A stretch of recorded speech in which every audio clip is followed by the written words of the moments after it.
Hello, hello. This is Kieran Pearson of Kieran Pearson and Friends on the Voluntary Virtues Network. Here again this week. This week's show will be about the language of liberty. Jessica, myself, and another one of our guest panelists, Daniel King. Last week we covered anarchism. We're trying to get Jessica in the room this week, experiencing a little bit of technical difficulties, but c'est la vie, such is life. The show must go on, as it always does. We talked about anarchism, what it actually means, meaning that it just means without rulers and not without laws or without rules. Anarchism has often suffered a PR onslaught from the powers that be because it benefits them for you to not be able to even conceptualize. Hello, hello. This is Kieran Pearson of Kieran Pearson and Friends on the Voluntary Virtues Network. So, don't want to repeat the things that we say we're never going to repeat. I keep having a tab open where I share from. A million things going on at once, such is life. But anarchism being the concept of living your life without rulers, right? And so the rulers that there are do not want people to, think of this idea or conceptualize what a world would look like without rulers or how you could organize that. One of the things that anarchy or anarchism suffers from is from people wanting instant solutions.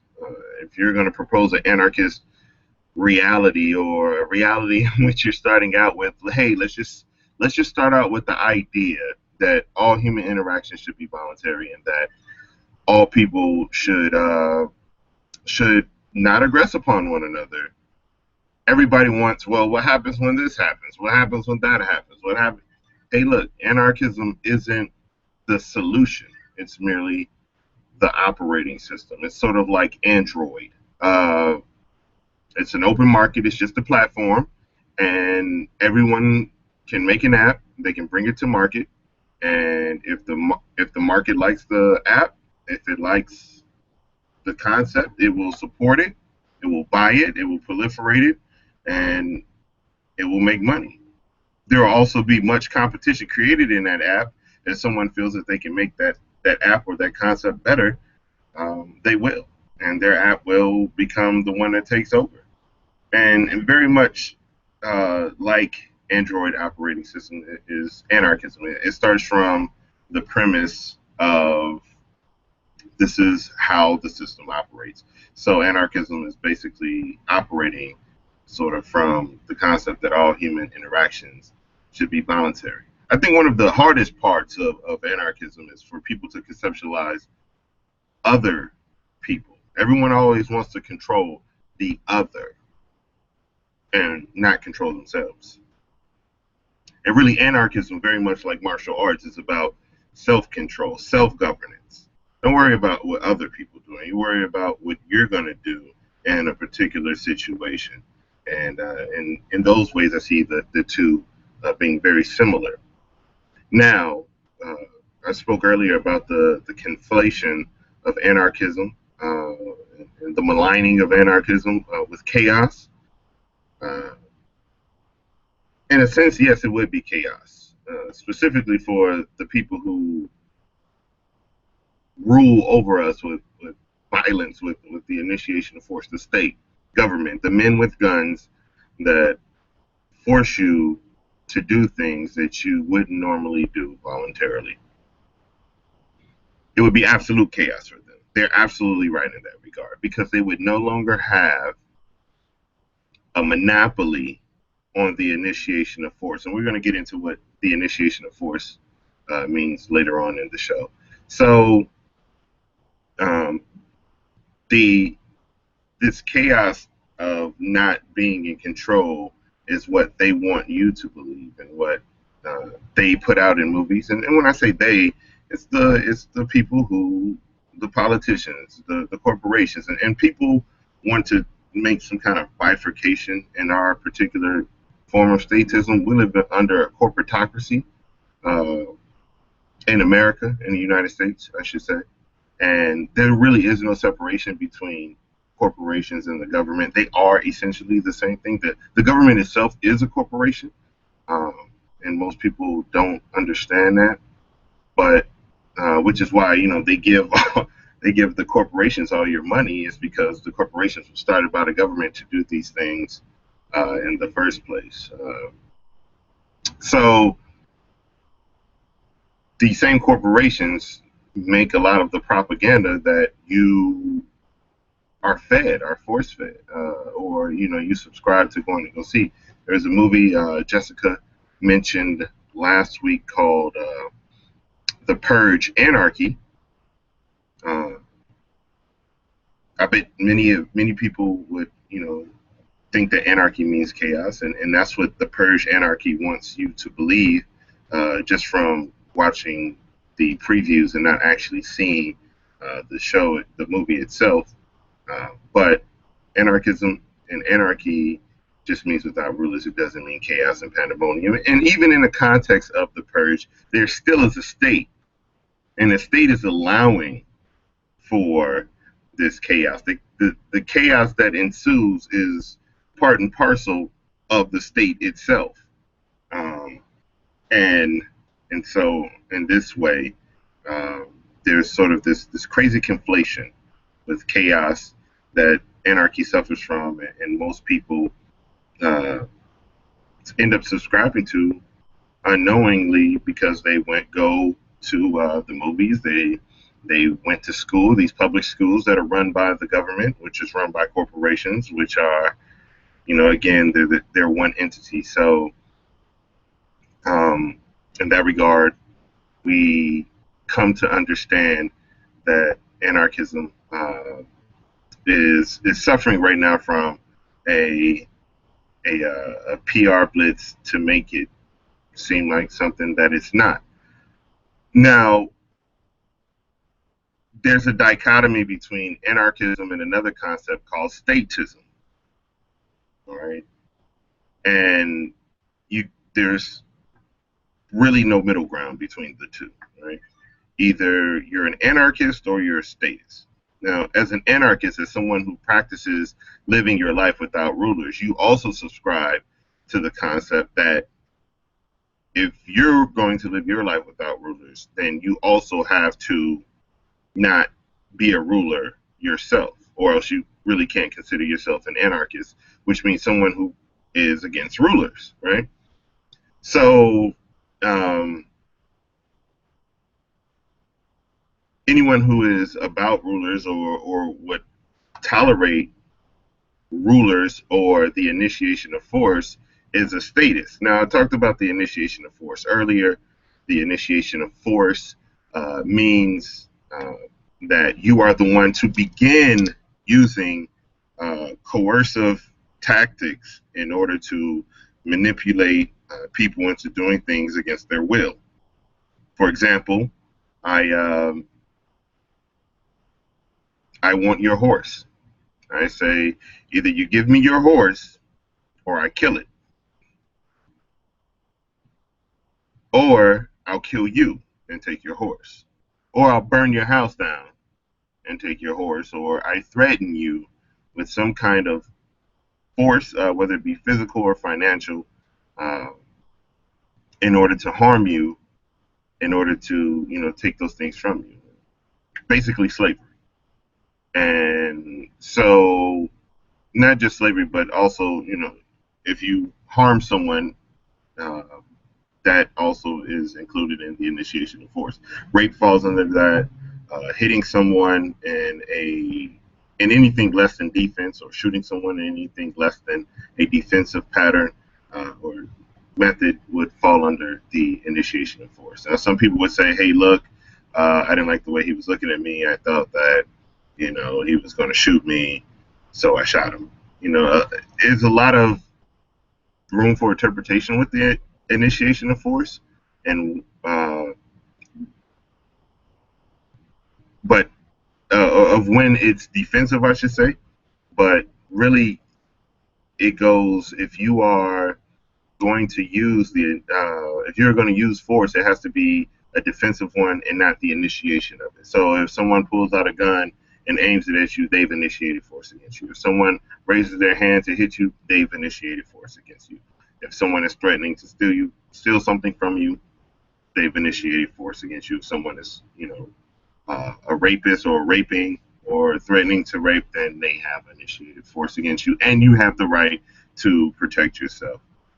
One of my friends, Jamie Nelson, has a video out about the golden rule and the non-aggression principle, which is something that you need to understand about the initiation of force and being an anarchist and sort of statism, right? So most anarchists live their lives by the non-aggression principle, which again is you don't hurt or harm anyone, and no one will hurt or harm you, but you have the right to protect yourself, right?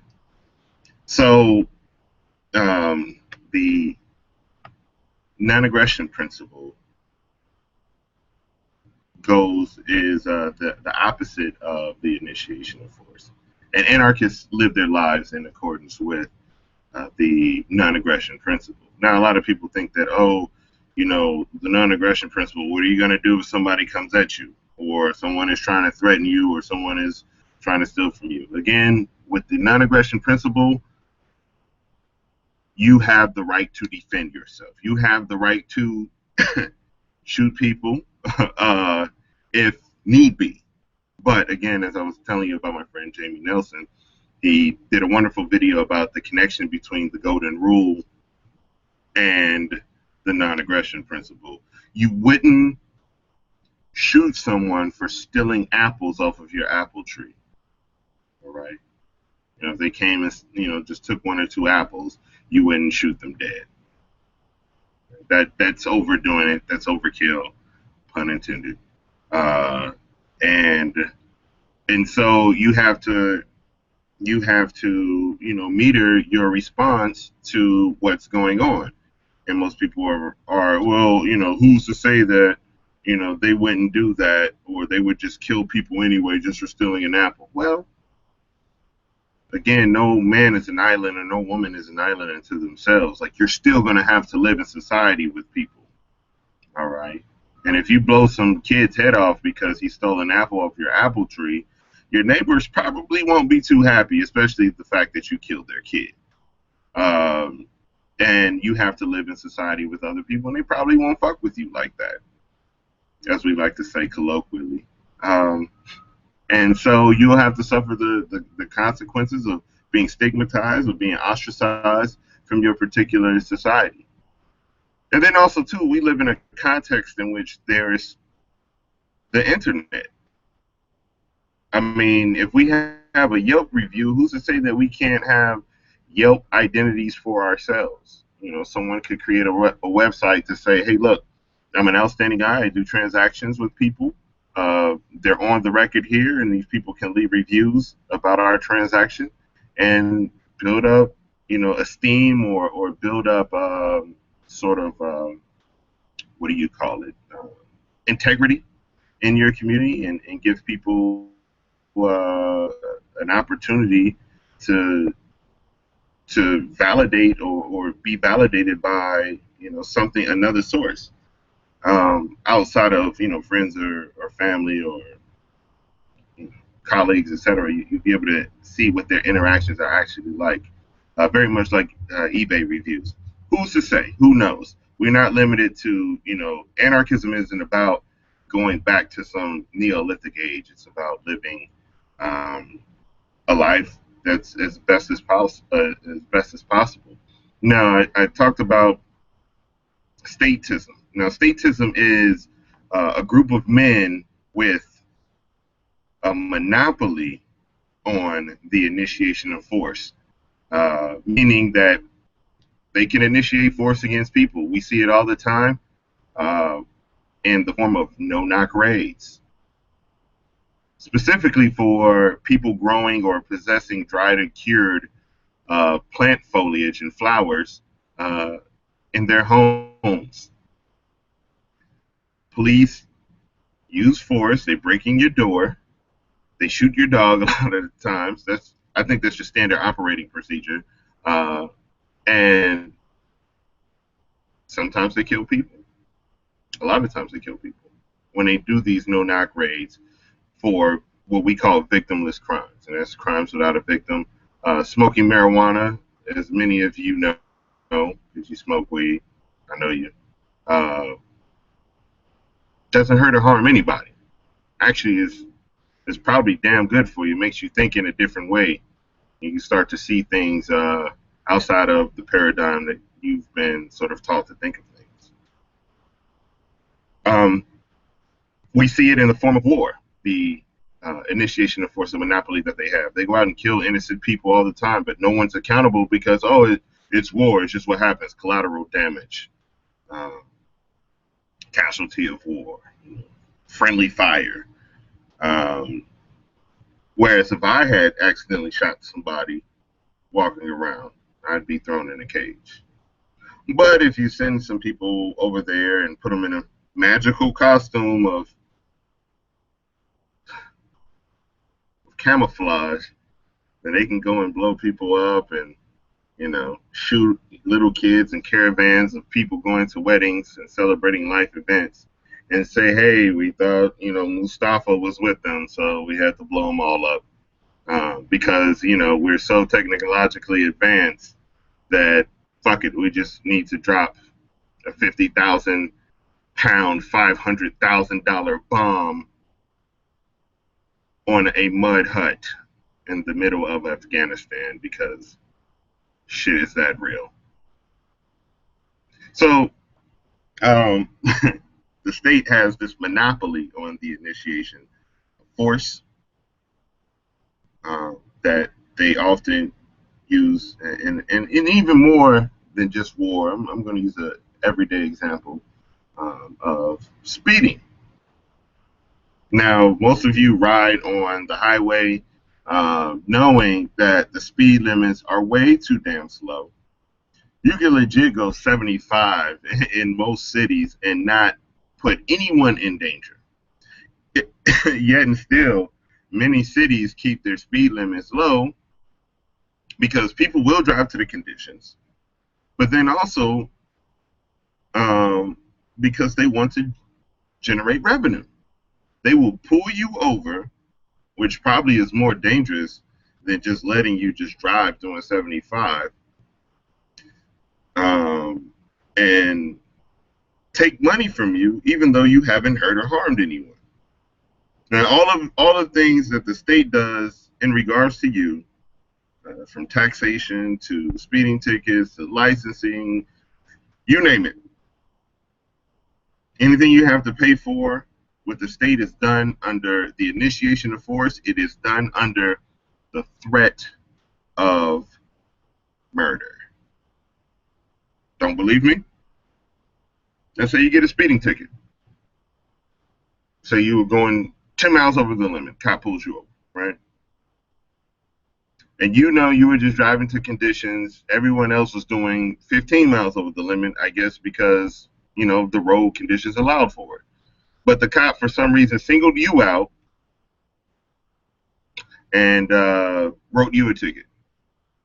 $300 ticket, right? Let's say. And you thought it was wrong, you thought it was unjust, and you say, you know what, I'm not fucking paying this ticket. Everyone else was speeding. The conditions of the road allow for me to speed. So I know I've done nothing wrong. I've hurt no one.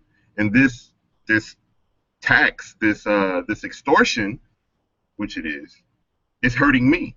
I'm being stolen. I'm being robbed, and told it's for my own good.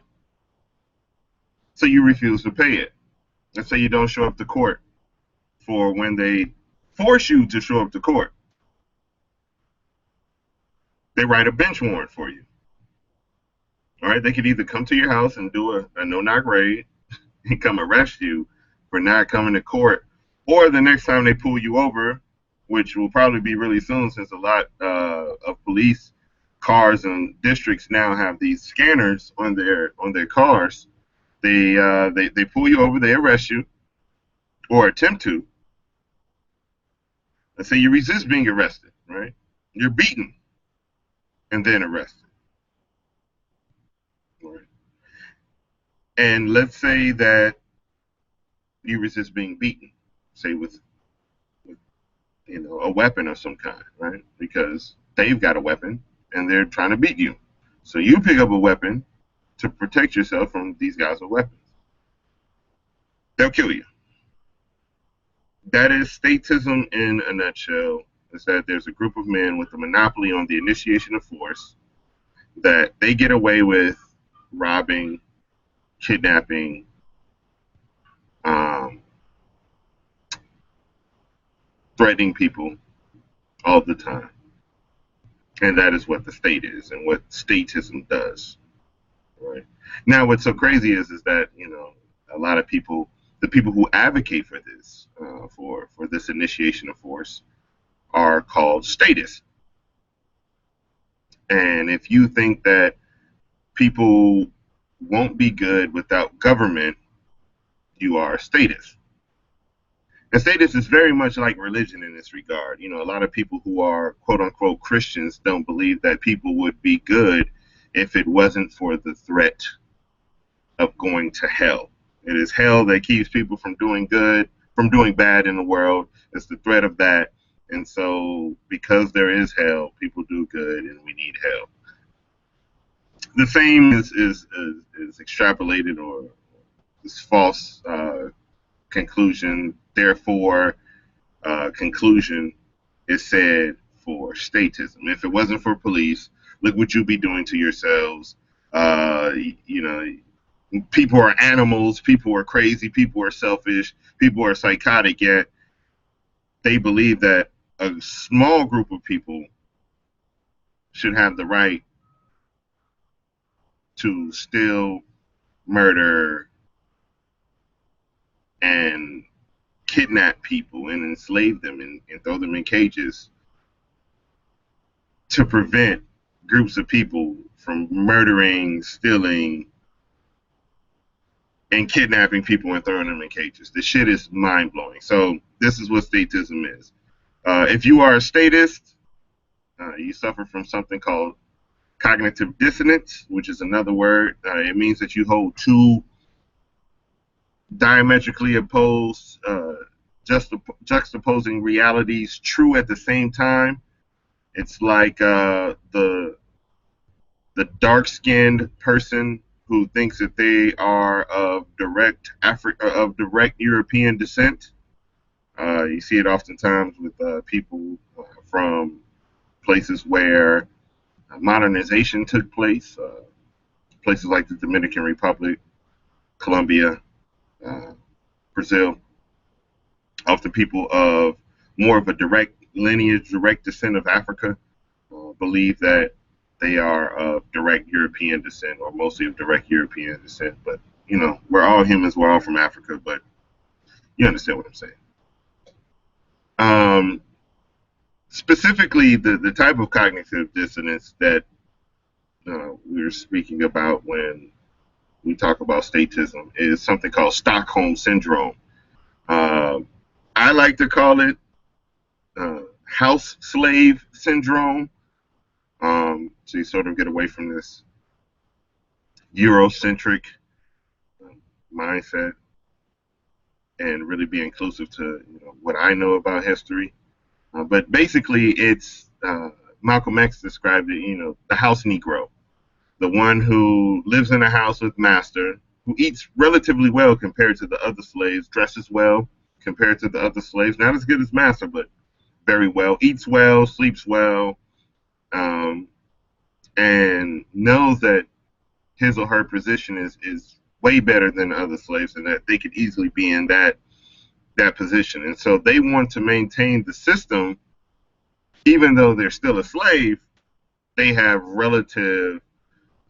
they're relatively better off than the others, right?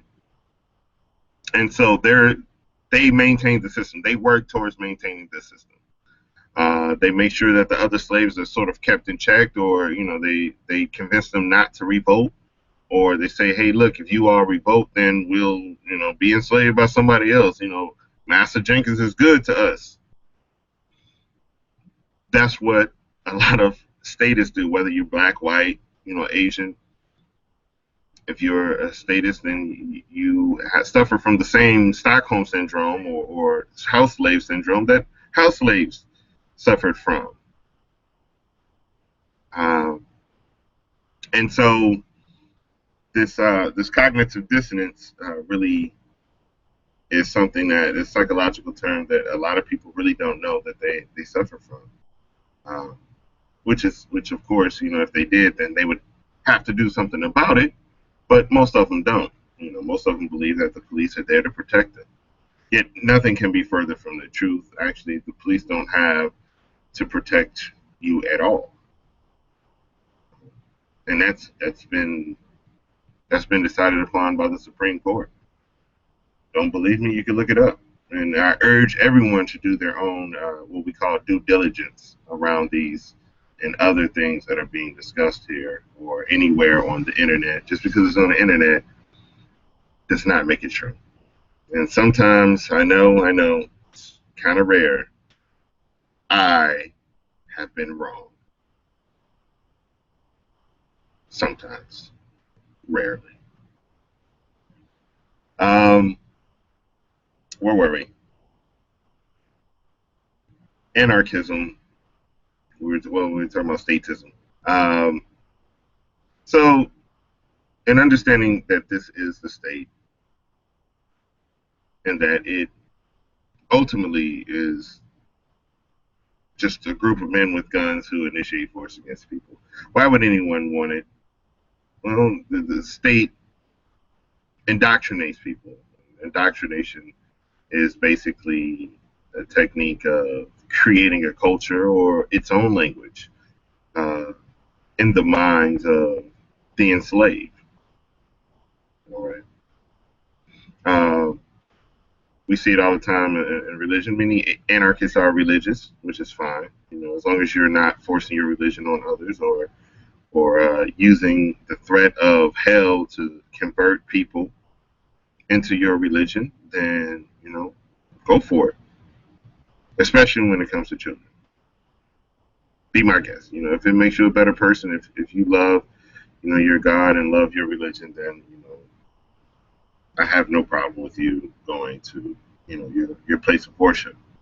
Um,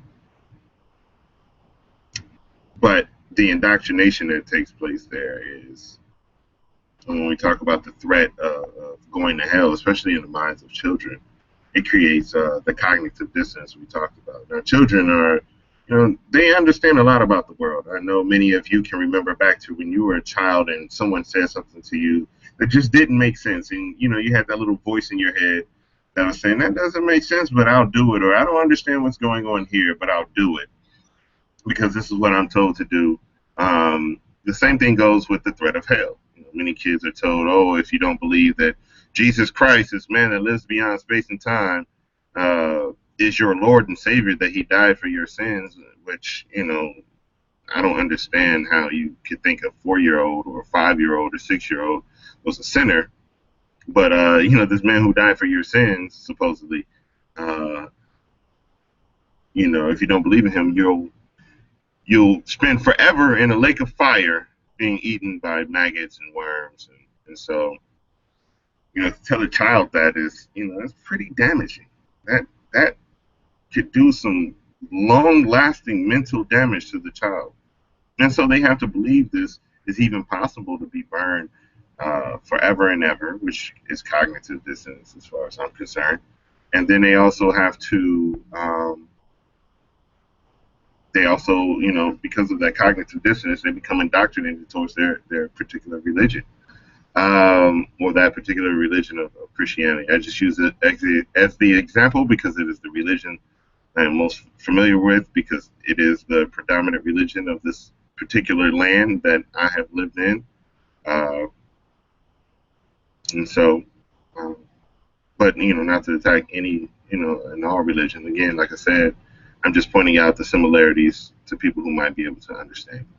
Um, but the indoctrination that occurs through the state is through the television channels. Many of the state's television channels are run by corporations. Again, there is no separation in our particular context of living in the mafia-controlled territory called the United States between the state and corporations. Again, that's called corporatism, or this is called a corporatocracy that we live in because of the lack of distinction between corporations and the state.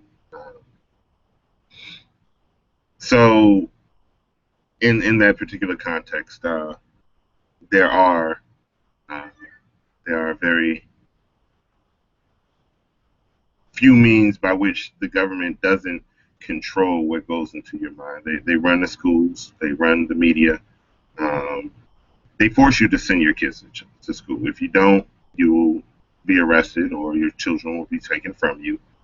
Uh, and most people are like, oh, that's ridiculous. You know, they might send somebody to your house. I have a friend of mine who's a teacher in Washington.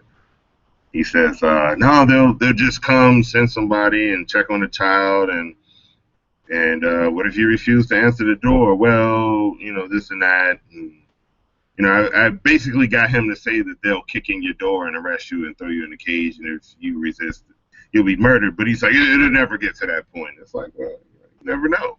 You never know. You know, most people won't. Most people will fold because they don't want to. They don't want to die. You know, they have children to raise, and you know, even though you know they may not want to send their children to school for whatever reason. You know, you have the right as a parent, right, to do whatever you want with your child or for your child. And so the children go to these places, these prisons. I call them the corporate state-funded uh, slave seasoning day camps. All right, aka mini prison. They're indoctrinating your children to be ready for prison. Um, they eat the same food as prisoners. They're on a very, you know, regimented schedule. Um, very little learning actually takes place in school. When you get there, the first thing they have you do is this ritual every day where you stand up and you say a pledge to the flag. Uh, with your little child mind, you don't know what half those damn words mean. I know I was saying like half of them wrong growing up, but you know, it's just you repeat it over and over and over again, and it becomes part of your psyche. You know, you go into a trance almost. You know, watch some kids say the Pledge of Allegiance if you get a chance to. It's freaky. Watch people do it. It's freaky. But yeah, you're indoctrinated to do these things. They teach you to, you know, pledge your allegiance, your life to this symbol, this flag, and you know, people put it on and fight for it, and like you're fighting over a piece of cloth. This is all indoctrination. Right? The state, uh, insofar as where was I at? Show's kind of hard to do when you're solo and don't have anyone to you know, bounce ideas or bounce things off of or little things. So I apologize if I'm a little gappy between thoughts. I like to shoot from the hip. I don't really write anything down, and again, I like to have conversations that are more fluid, and it's easier with someone else. So again, I apologize. Where were we? We were talking about the indoctrination of statism and how they're able to control the minds of people with the state, and why so many people suffer from Stockholm syndrome. Uh, because they're able to control the language in these schools, you know, what you think. And it goes back to, like, you know, anarchism. You control the definition of words. You know, if a teacher tells you that what something means, right, you have to repeat that even though you know that that word does not mean that. If not, you'll flunk, and then you'll be, you know, laughed at for flunking because, you know, you're stupid, quote unquote. And then you'll be sent back to the fifth grade, and you'll be the stupid kid in the fifth grade who was right, but is still in the fifth grade getting laughed at by everyone else who was wrong. Because that's how public education works. All right. So, um, if you don't conform, then you will be ostracized by the system. And that's what it is about. It's about indoctrinating the populace with conformity, with conforming. It isn't about education. Think about how smart you are. Think about how smart most people are who went to these public schools. Uh, they're not. I'm not the most brilliant motherfucker on the planet. I speak 3 languages, but I've run into people in other countries who speak 7 languages and can't even fucking read. So that's an indication of intelligence. Then, I'm subpar at best. Um, I've seen some things. I've traveled a little bit, but I don't really think that I'm all that intelligent. Other than the fact that I'm just able to listen to that little voice in my head that sort of allowed me to get to this point, past the indoctrination, past the all the years of being forced to believe or think it or see things in another way or in this way, in controlling language. Um, some of the words that, again, like anarchy, another word that is terribly, terribly maligned is capitalism. Now, a lot of people, oof, this is a hard fall battle. Capitalism is sort of this overarching umbrella, right? All interactions, all people trading, goods and services with each other falls under the umbrella of capitalism.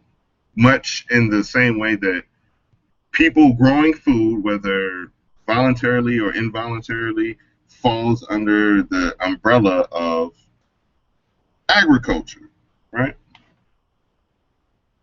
Now you can have capitalism in the context of the state, and you can have capitalism in the context of anarchism, right?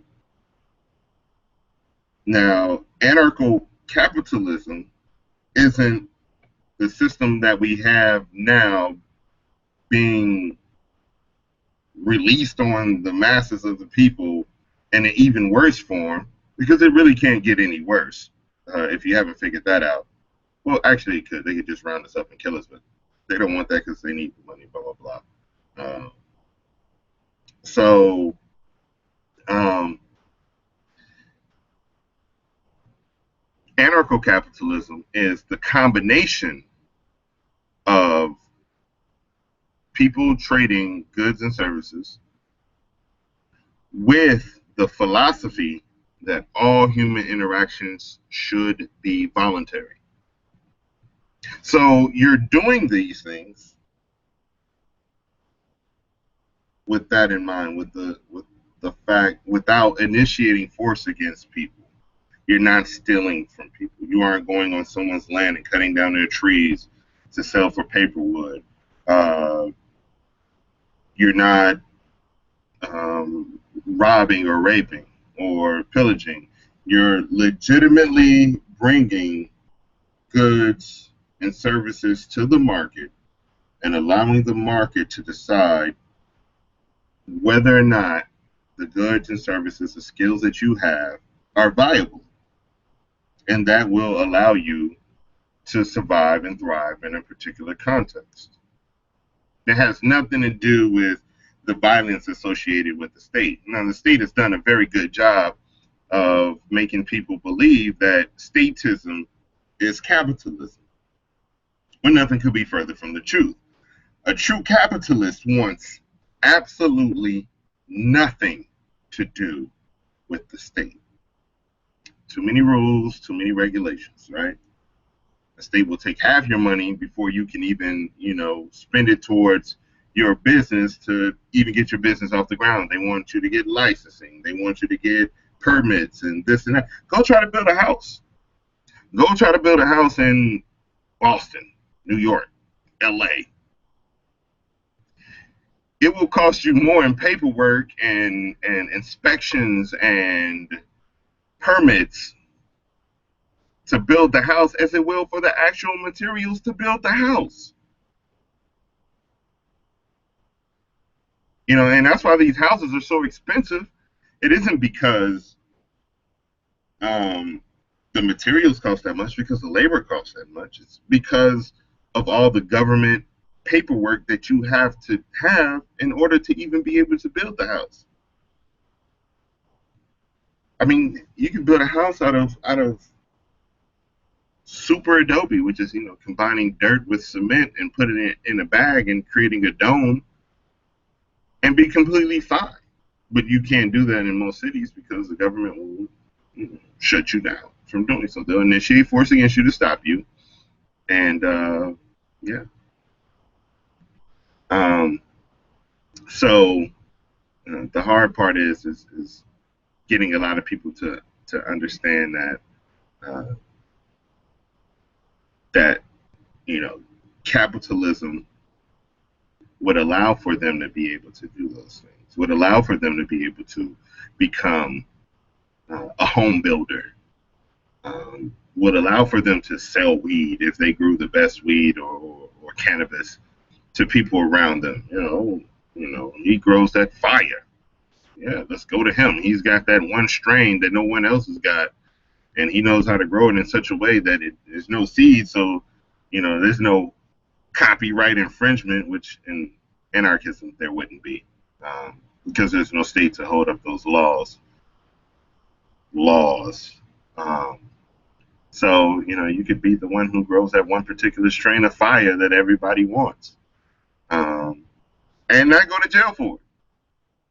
You know, you could do so many things in a truly capitalistic system because the government isn't there to you know steal your money before you do it. And actually, all of that is to maintain the corporatocracy. Because if there's competition in the corporatocracy, the corporations can't make a lot of money. But and again, in a corporatocracy which we live in, there's no separation between the state and the government. So the corporations use the state to make sure that there's no competition.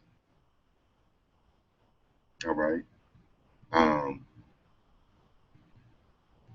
so capitalism is, or anarcho-capitalism is also something we call agorism.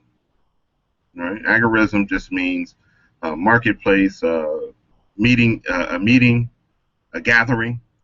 Uh, Most gatherings and meetings are voluntary. People show up on their own. Uh, there's a marketplace of ideas, and it's all voluntary.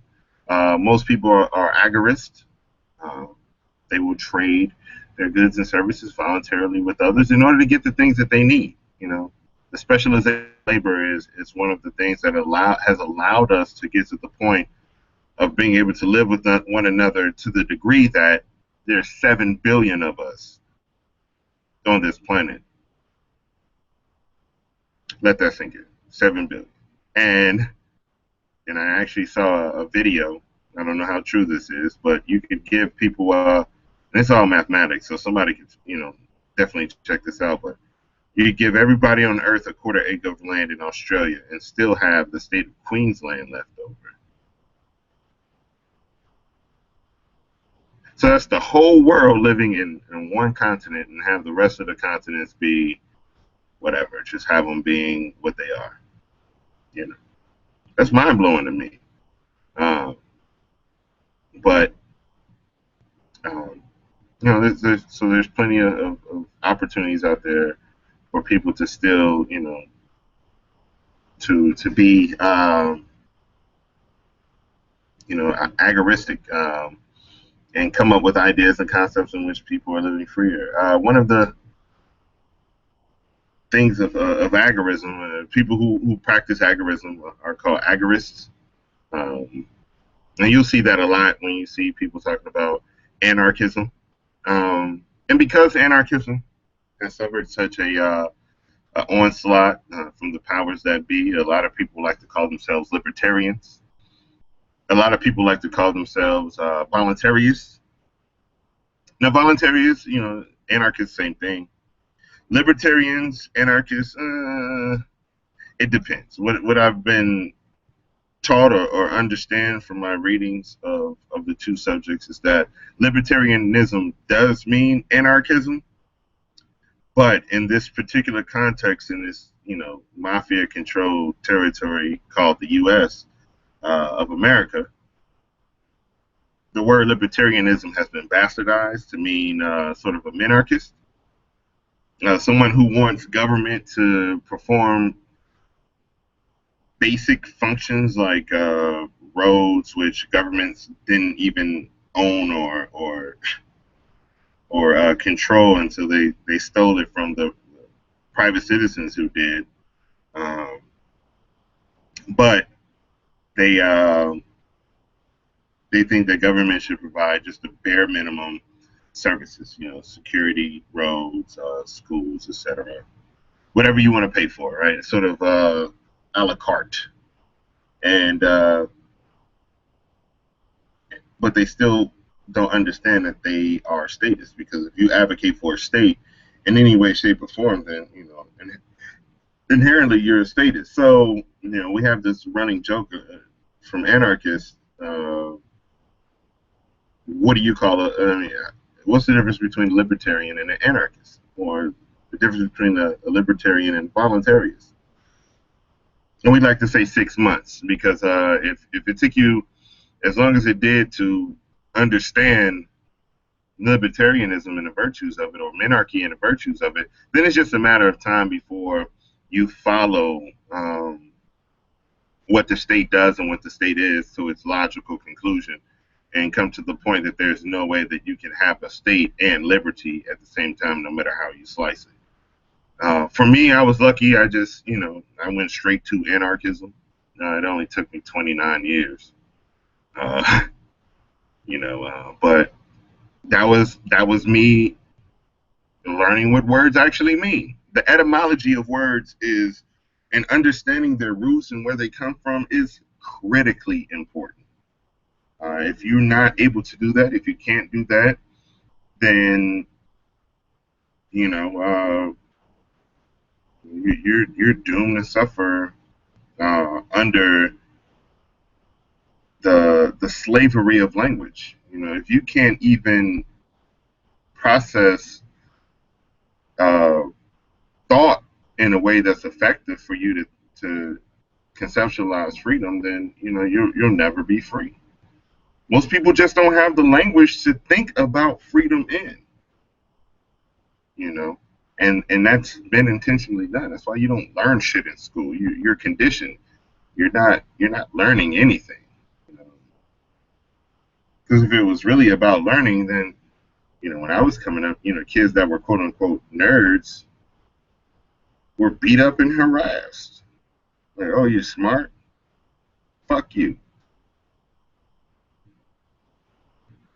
So, that's how I know school isn't about, learning. And actually, I think back to, some of the kids who were quote unquote acting up, and they were spot on. They should have been doing that, because school is bullshit. I'm not saying learning is bullshit, but school is bullshit. At least, their shit is a Stickman from Dead Prez would say. Shout out Stickman. So, where were we? Agorism, voluntarism, libertarianism. Yeah, those things. Those are words that people can call themselves in order to really embody what it is to to be someone who is liberty minded, who wants liberty not only for themselves, for others. But again, you have to be careful with the word libertarian for the reason that the bastardization here in what they call the United States. What else can I talk about? I should be on my YouTube page actually looking up if there's any questions. They're probably like a myriad, and I'm failing miserably in that regard. Give me 1 second. Let's see if I have any questions I can try to answer very quickly while this is happening. Um, let's see.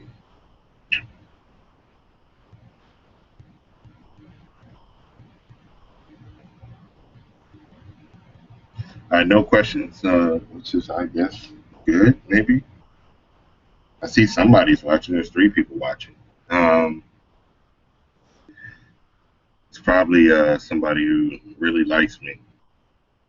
I doubt it. Uh, what else should I cover? I don't know. I've been because of technical difficulties and lack of people coming through, and I'm just thinking out loud to the people who are here. I've been thinking about transitioning the show into something I'm more interested in as far as anarchism and actually practicing anarchism. People often, oh, why aren't you living? Why are you living? Aren't living like that? Like, what are you doing? I'm actually interested in creating, anarchist places, safe spaces, villages, if you want to, eco-type villages, just places where you can be and sort of know that everyone else around you isn't fucking crazy. And not to say that you're crazy if you're a statist, it just means that you suffer from cognitive dissonance, which is its own type of dangerous that I really don't want to live around that kind of people. Walking outside for me is somewhat difficult, but I'm here. I make the best of it and talk to people and try to, snap them out of their days. But I would love to create and live in a place where everyone around me, I don't have to talk about the initiation of force or non-aggression principle or anarchism or statism. I can talk to them about some important shit like, you want to go swimming? Let's go fishing. Will you help me pick these peaches?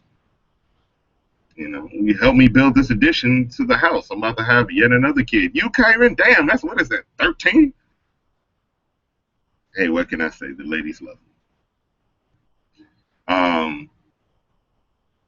So I'm really interested in, building, home building techniques, natural building techniques that allow for you to live a life that is free of being dependent on, fossil fuels. Not that there's anything wrong with fossil fuels. Again, I'm a capitalist that believes that, everything has its place and should be used in accordance. But, I don't want to have to keep paying for it. I don't want to be dependent on it. I want to transition the show to really talk about these things and explore these ideas and concepts that, albeit I'm a capitalist, I also think that there's a market out there for people who want to live a reality that isn't very much like this one, where they're beholden to getting up every day to go make money, to watch their money go up in smoke, to watch it go up in the form of, gasoline in their car or heat for their home or air conditioning. I don't want to be a slave to that my damn self. So different home building techniques, different farming techniques, people who are doing it, other communities out there, things like seasteading, things like earthships and permaculture and aquaponics. These are some of the things that I'm really interested in and spreading the ideas and concepts of, and maybe doing like a combination of, anarcho-capitalism and people who are doing these things anarcho-capitalistically, if I can use that as an adverb, in order for you to maybe even, say, hey, look, I just bought an acre of land somewhere. I want this there, or I want to see how I can put this in my reality in the city. And I'm not saying that everyone should, go and live in sort of some off-the-grid scenario, and because we're anarchists, we should have to go and live in that way. But for me, it's kind of, I've come to the point that it's going to be really hard to do that in the context where so many people have this mindset. But I would love to be in the city and do a lot of these things because, the city's fucking awesome. And why the city is so awesome, like, you could wake up at 3 o'clock in the morning and get out of bed and go to a Chinese restaurant and get some fire ass, pork belly Taiwanese style with pea pod stems and ginger sesame scallion lobster squirrel. I don't know, whatever you want. Can't really do that when you live in the sticks. It's really impossible. I think it would be great to be able to build an airship in an urban context. Shit would be awesome. But we can't because we still all suffer under the yoke of statism.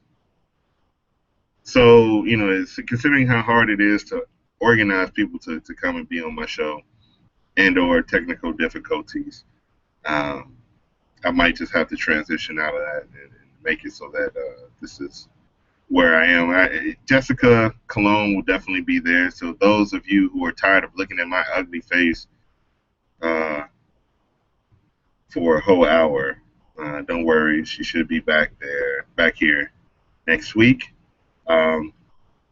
So look forward to more shows like that. I'm going to try to line some people up to come and talk to you all as well about these things, about these concepts that I'm really interested in. Because, I think these are things that the world wants to know about. And if you have any suggestions about, people who you would like to see on the show or things that you would like to see me talk about and discuss and cover, I certainly will take that into consideration. And I hope that, everyone considers the things that I've said and understands that, language is very important to the way you think.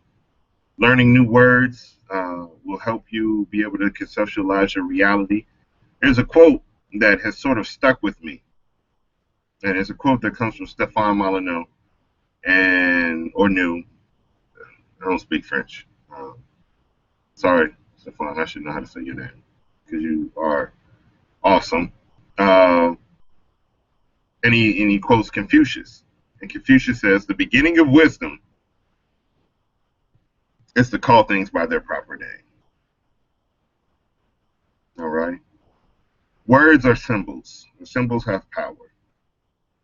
Now I'm just talking about, words. I'm talking. Words are symbols, and symbols have power. And words convey meaning. If you're confused about the meaning of a word that someone says, you're confused about what it is that they are saying, and therefore what they mean. Get your vocab up. Learn new words. Learn another language. Anyway, that's just my 2 cents. Thank you for joining me again another week. Kieran, Pearson, and friends. No friends here. But anyway, I'll see you all next week. Thank you.